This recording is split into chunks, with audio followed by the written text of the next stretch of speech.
Nous parlons du salut. Oui. Vous parliez tantôt des travailleurs de la dernière heure, qui ont la même récompense que ceux qui ont travaillé toute leur vie. Mais en parlant du salut, ceux qui ont accepté Christ comme leur sauveur personnel et qui laissent tomber là, le salut, y est-tu éternel? On l'a ou on l'a pas? Est-ce qu'on peut le perdre, ce salut? J'aime pas le terme « perdre le salut », parce qu'on ne peut pas perdre le salut, le reprendre, le perdre le salut. Ce que je comprends des Écritures, c'est que Jésus a dit « personne ne les ravira de ma main ». Alors, ce n'est pas évident de perdre, entre guillemets, son salut. Ce n'est pas facile, autrement dit, perdre son salut. Parce que tu peux être fort, tu peux être faible, mais tu es quand même sauvé. Mais, même si Jésus a dit « personne ne les ravira de ma main », toi, tu peux te retirer. Oh yes. Il n'y a aucune tribulation qui peut m'enlever mon salut. Il n'y a aucune puissance satanique qui peut m'enlever mon salut. Il n'y a aucune tribulation qui peut m'enlever mon salut. Mais moi, je peux décider de me retirer. Parce que Jésus n'a pas sauvé personne ici aujourd'hui de force. Puis il ne nous garde pas sauvés de force non plus. Mais c'est moi qui prends la décision. Je ne peux pas perdre mon salut parce que j'ai eu une faiblesse ou j'ai commis un péché, parce que là, le Saint-Esprit va me convaincre, puis je vais demander pardon au Seigneur. Même si je suis faible dans l'Église, je ne perds pas mon salut, je suis sauvé quand même. Mais un jour, si moi, je décide que je ne veux plus rien savoir de ça, j'abandonne, je renie le Seigneur, bien là, tu sais, le Seigneur, c'est comme le parapluie sous lequel on est protégé. Tant que je suis sous le parapluie, je suis à l'abri. Mais si je décide que non, moi, je ne veux plus rien savoir du parapluie, bien, la loi me rattrape tout de suite. Et la loi me condamne. Parce que tous ont péché, la Bible dit, et tous sont privés de la gloire de Dieu. Ici, dans cette salle aujourd'hui, il n'y a pas une seule personne qui n'a jamais commis un seul péché. Amen? Alors, on est des pécheurs. Nous étions des pécheurs. Et la loi, tu sais, la loi, c'est très sévère, la loi. La loi dit, si tu as commis un seul péché comme un seul commandement, tu es coupable envers les 613 ou 612 autres qui restent. Puis la loi est sans merci. Tu as fait un péché.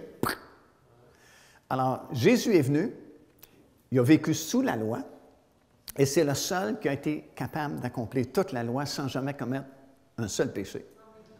À la fin, il aurait pu exiger la récompense de la loi, parce qu'il a suivi la loi. Mais plutôt que de prendre la bénédiction de la loi, il a pris la malédiction de la loi comme s'il avait été pécheur. Il a pris nos péchés, il a pris notre place, il est devenu péché pour nous. Alors lui, c'est notre parapluie. Sans je suis sous le parapluie, je suis couvert à cause de Jésus. Mais je me retire, la loi me rattrape tout de suite. Et je suis condamné. Oui? Ça c'est personnel pour moi parce que vous dites que si quelqu'un laisse le Seigneur pour un choix, est-ce que je dois que parler avec cette personne? Ben oui. Si quelqu'un fait le choix de Oui, tant qu'une personne, quand on voit quelqu'un qui veut se retirer, notre devoir de chrétien, c'est de lui parler, de prier pour lui, et puis d'essayer de le raisonner. Mais après que vous faites ça, je ne suis pas responsable. Je ne suis pas responsable. Non. Je n'ai pas besoin de parler avec cette personne non plus. Non, si la personne ne veut rien savoir, ben elle ne veut rien savoir. Okay. Parce que, tu sais, le Seigneur, c'est très clair. Il dit à ses disciples, la grande commission, allez par le monde entier, prêchez la bonne nouvelle. Ceux qui croiront et qui seront baptisés seront sauvés. Ceux qui ne croiront pas seront condamnés. Tu sais, on ne peut pas forcer une personne à être sauvée. On ne peut pas obliger une personne à accepter le Seigneur. Tu proposes, tu pries, tu intercèdes, mais finalement, c'est chacun d'entre nous ici aujourd'hui qui avons le dernier mot.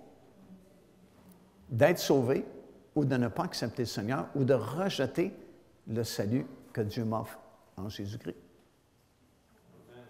Une autre question? Oh, c'est bon, elle arrive armée. avec sa Bible.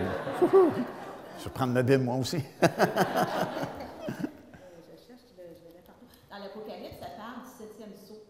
Oui. Que Dieu va je cherche, mais je ne trouve pas, mais que Dieu va lancer, il va y avoir des éclairs, des tonnerres, des tremblements de terre qui vont tomber sur la terre. Ça, c'est vraiment les signes que, juste avant que Jésus revienne.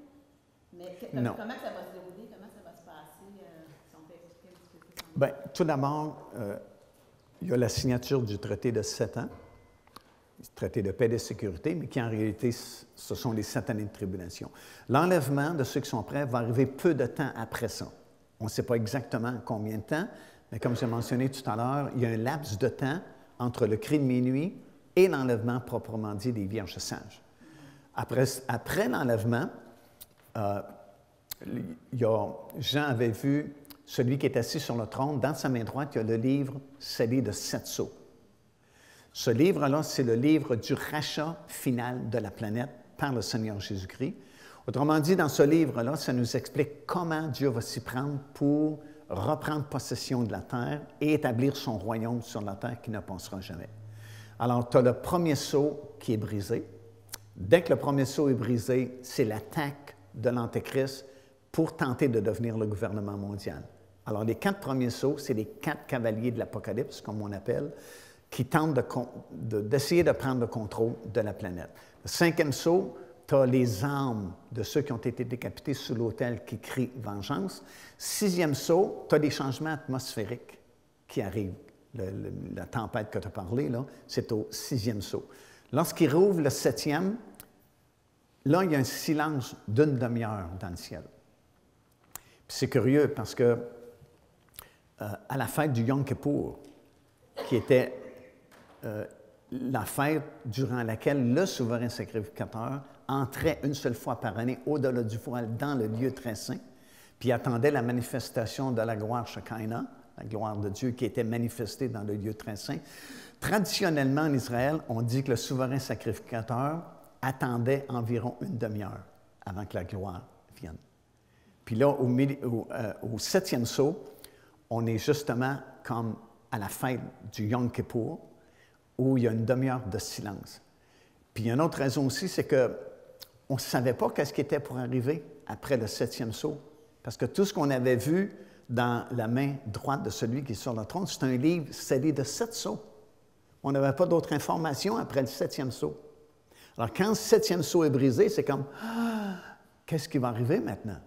Et le 7e sceau, on voit 7 anges qui sont parmi des anges spéciaux. Parce que dans la création angélique, tu as une hiérarchie. Comme il y a une hiérarchie chez les démons, tu as des démons plus hauts que d'autres démons. Tu as des anges, tu as des archanges, tu as des séraphins, ainsi de suite. Ça, ce sont 7 anges qui sont les plus proches de Dieu et qui sont commissionnés pour des missions spéciales, dont Gabriel fait partie et Michel fait partie aussi. Et ces 7 anges-là ont chacune une trompette. Alors, tu as le jugement des 7 trompettes qui va se produire chronologiquement. La 5e, la 6e et la 7e trompette, ce sont 3 malheurs spéciaux. Alors, souvent, on entend dire que l'Église va être enlevée au milieu des tribulations au son de la dernière trompette, voulant dire la 7e trompette. Mais c'est impossible parce que c'est le 3e malheur d'une série de 3 malheurs. 5e trompette, c'est le premier malheur. 6e trompette, le 2e malheur. Puis la 7e trompette, c'est le 3e malheur. Et ce malheur-là, c'est que le diable est précipité en dehors du ciel, des airs.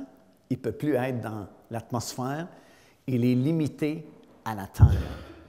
Et la parole de Dieu dit « Malheur aux habitants de la terre » parce que le diable descend chez vous avec une grande rage parce qu'il est limité à travailler uniquement sur la planète Terre. En même temps, c'est l'apparition de l'Antéchrist comme gouvernement mondial, l'apparition du faux prophète, puis la fuite d'Israël dans le désert de la Jordanie. Et lorsque la 7e trompette sonne, ça va donner naissance aux 7 dernières coupes de jugement de Dieu, qui sont les plus terribles. Et la 7e coupe, plutôt que d'être versée sur la terre, elle est jetée dans les airs. C'est à ce moment-là que Babylone tombe et que les armées sont à Armageddon. et que le Seigneur va descendre. Il se rend premièrement, contrairement à l'opinion populaire qui s'en vient tout de suite sur la montagne des Oliviers, c'est clair dans la parole de Dieu qu'il vient d'abord à Botsra, là où Israël, où une partie d'Israël s'est réfugiée durant les 3 années et demie de la fin des 7 années de tribulation, met un terme à une grande bataille qui va avoir lieu à Botsra, libère ceux qui étaient réfugiés là, et revient avec nous cette fois-là sur la montagne des Oliviers. Puis, c'est le jugement des nations qui va être suivi par le couronnement du Seigneur Jésus-Christ. Parce qu'avez-vous déjà réalisé que le seul roi qui n'a pas été couronné en Israël, c'est le roi des rois et le Seigneur des seigneurs? Mais il y a une prophétie dans votre Bible, dans Daniel chapitre 7, qui nous décrit même la façon que le couronnement va avoir lieu. Ça va être magnifique.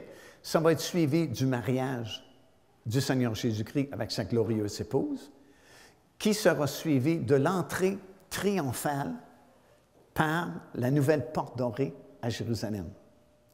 Parce qu'il y a un psaume dans votre Bible qui dit ceci, « Porte, élevez vos linteaux ».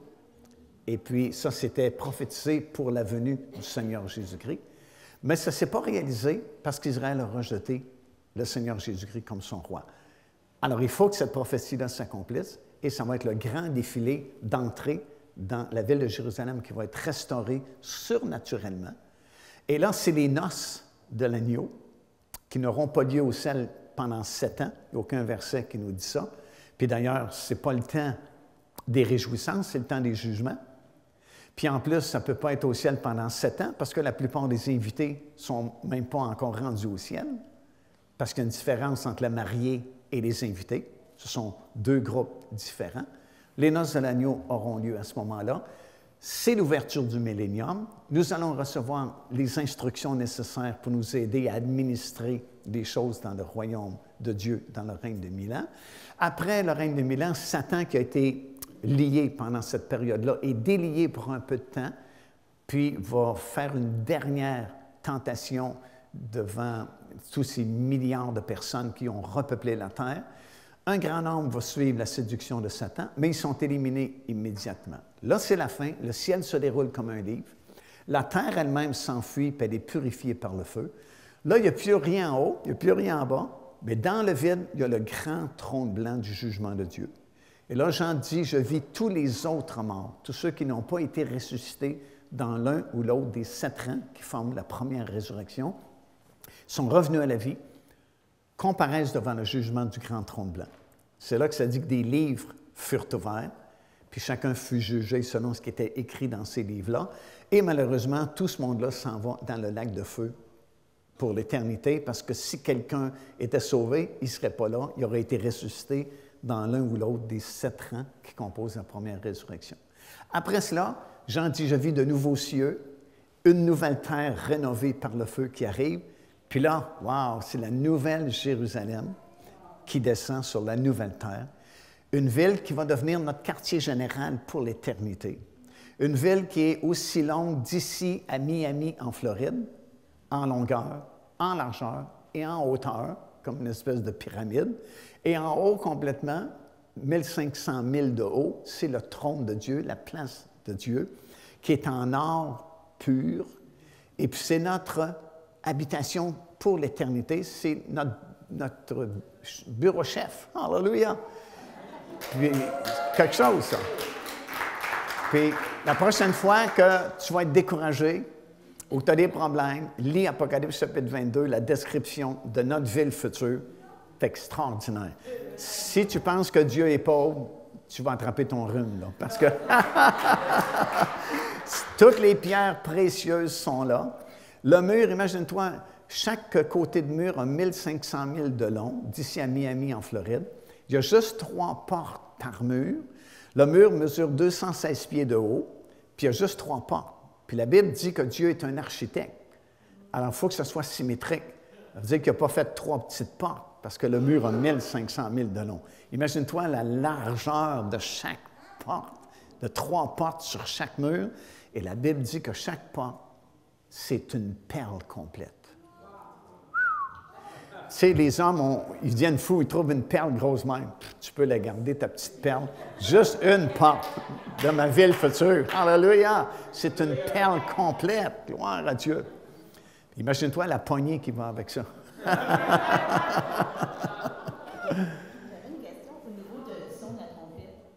Oui. On sait qu'on va entendre au son de la trompette, mais est-ce que ceux qui ne sont pas sauvés vont entendre ce son-là? Non, définitivement pas. Seulement ceux qui sont sauvés Oui, vont oui. entendre le son. Et je crois de tout mon cœur que la journée où ça va arriver, on va le savoir d'avance. On va le savoir cette journée-là.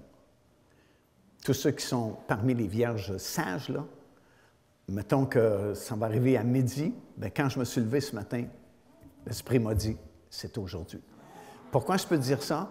Parce qu'on a un exemple dans l'Ancien Testament, avec Élie et Élisée. Quand Élisée, parce que Élisée était le serviteur d'Élie pendant tout le temps de sa vie, puis il a toujours obéi à Élie, sauf une fois, quand Élie était à Gilgal, puis il a dit à Élisée, reste ici, parce que le Seigneur m'envoie à Bethel. Puis Élisée il a répondu, non, tu vas à Bethel, mon âme est attachée à toi, j'y vais, moi aussi. Puis de Bethel, ils ont été au-delà de Jéricho, au-delà du Jourdain, parce que Élie avait reçu une parole qu'il serait enlevé aujourd'hui. Mais chose curieuse, si vous lisez le texte attentivement, quand Élie est arrivé avec Élisée à Bethel pour visiter les écoles prophétiques qu'Élie avait fondées, les étudiants de l'école prophétique de Bethel sont sortis, non pas à la rencontre d'Élie, mais à la rencontre d'Élisée. Et ils l'ont tiré à part. Ils ont dit comme, viens ici. Puis ils ont dit, est-ce que tu sais que c'est aujourd'hui que Dieu va enlever ton maître au-dessus de ta tête? Et Élisée a répondu, je le sais, moi aussi, taisez-vous. Alors, comprenez-vous quelque chose, là? Il y a des gens qui ont de l'information privilégiée, puis que les autres personnes ne l'avaient pas. Les habitants de la ville de Bethel ne savaient absolument rien de l'enlèvement d'Élie. Mais les étudiants du collège prophétique le savaient. Élie, bien sûr, le savait. Et Élisée le savait aussi. C'est pour ça qu'il ne voulait pas abandonner Élie, puis il ne voulait pas rester là où Élie voulait qu'Élisée reste, mais il voulait suivre Élie parce qu'il savait que Dieu avait dit aujourd'hui. Et quand Dieu dit aujourd'hui, ce n'est pas la semaine prochaine, ce n'est pas bientôt, c'est aujourd'hui. Alors il savait qu'avant le coucher du soleil, il y a un enlèvement qui va avoir lieu. Alors c'est pour ça qu'il a suivi partout, puis ils sont arrivés jusqu'au Jourdain, puis ça a pris un miracle, comme vous savez, pour traverser de l'autre côté. Et là, Élie, le coucher du soleil, est sur le point de se produire, puis Élisée explique qu'il va être enlevé. Élisée dit, je le sais. Élie, as-tu une requête? Élisée dit, oui, j'ai une petite demande, je voudrais avoir le double de l'onction qui reposait sur toi. Et Élie va dire, c'est une chose difficile. Puis moi, j'aime ça parce que je me dis, tant qu'à demander des choses au Seigneur, on m'a aussi bien demander des choses difficiles. Amen? C'est une chose difficile, tu demandes, mais, tu sais, il y a toujours un « mais » dans la parole de Dieu. Il dit, mais si tu me vois pendant que je suis enlevé, tu vas avoir la requête exaucée. Alors, comprends-tu qu'à partir de ce moment-là, les yeux d'Élisée sont sur Élie, puis il ne lâche pas. Et la distraction est venue.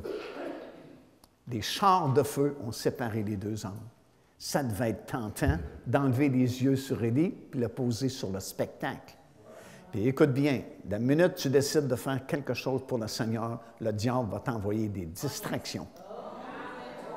Décide de te lever une demi-heure de plus tôt demain matin pour prier, je te garantis qu'il va arriver quelque chose pour t'empêcher de te lever plus tôt.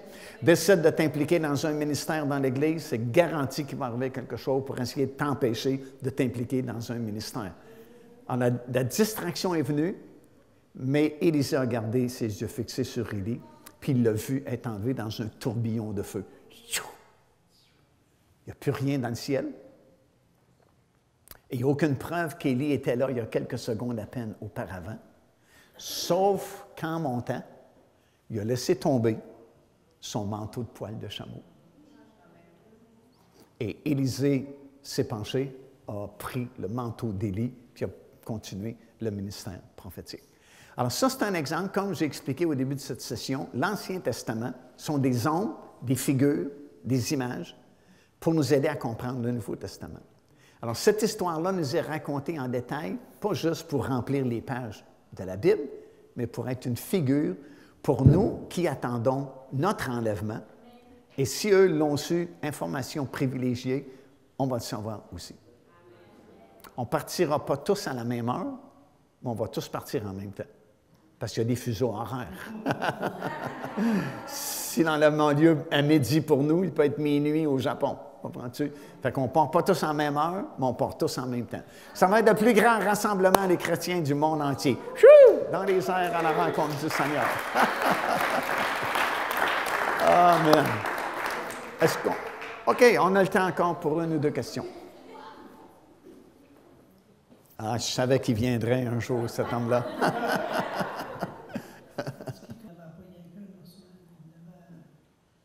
Quand ça a fait un bruit énorme, je m'imagine s'il y avait quelqu'un là pour venir tomber en terre, c'est sûr. Oui. Est-ce que cela fait partie de la 12e tribu?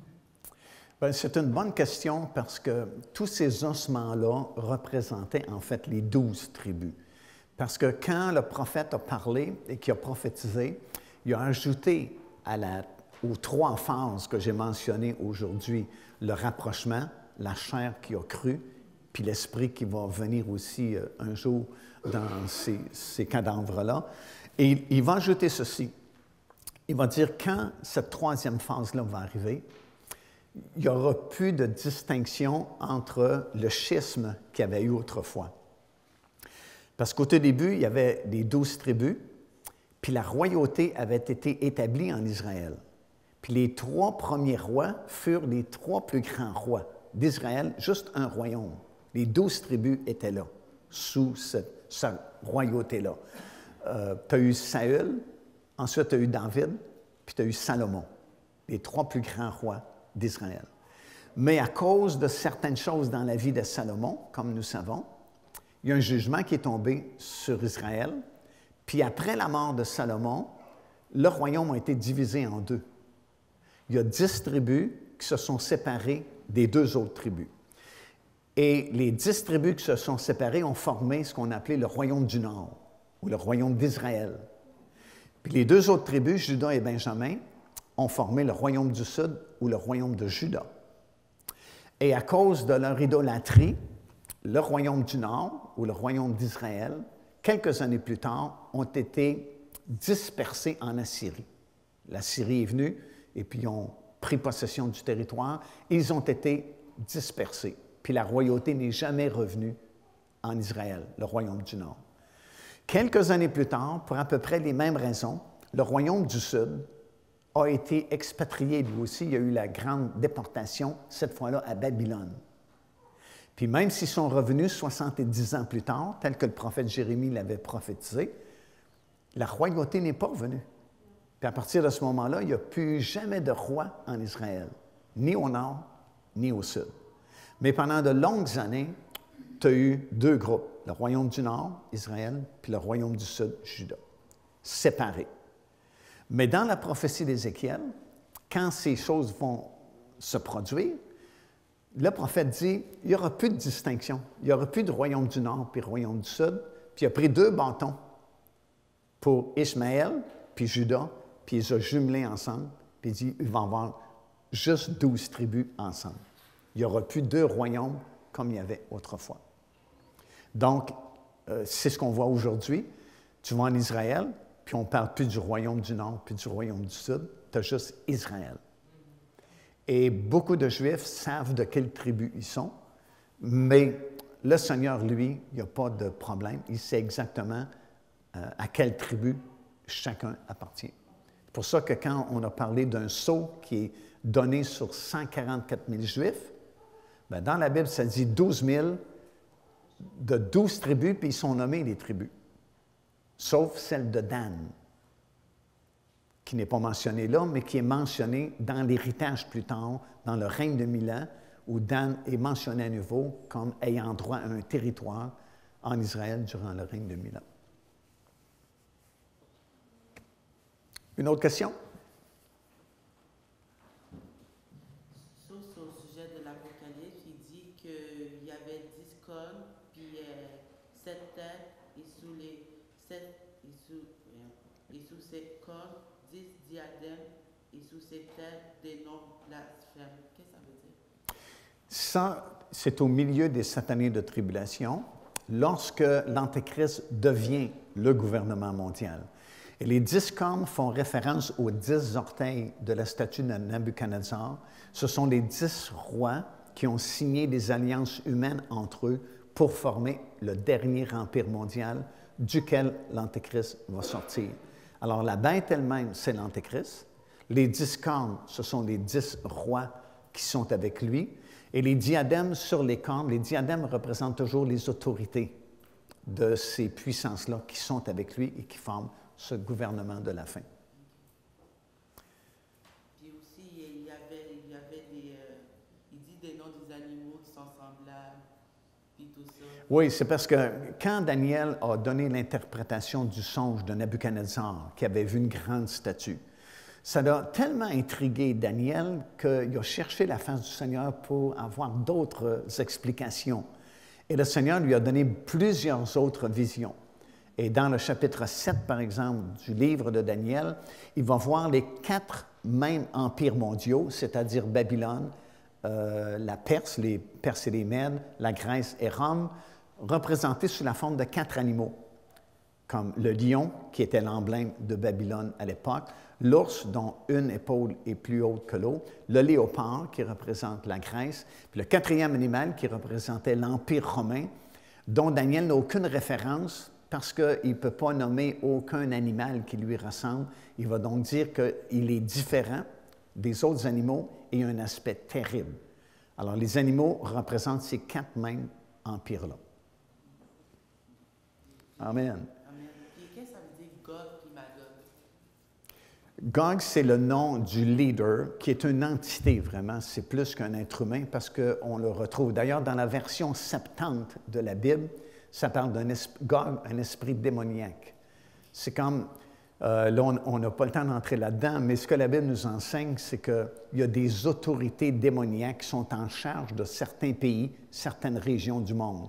Et Gog, c'est l'entité démoniaque qui contrôle le nord, le septentrion, qui est l'extrémité du nord. Et c'est lui qui provoque cette attaque-là. Et c'est le Seigneur qui les entraîne, comme il dit dans Ézéchiel 38, mais c'est cette autorité-là, cette entité-là démoniaque qui est l'arrière-scène, si tu veux, de cette guerre-là. Amen.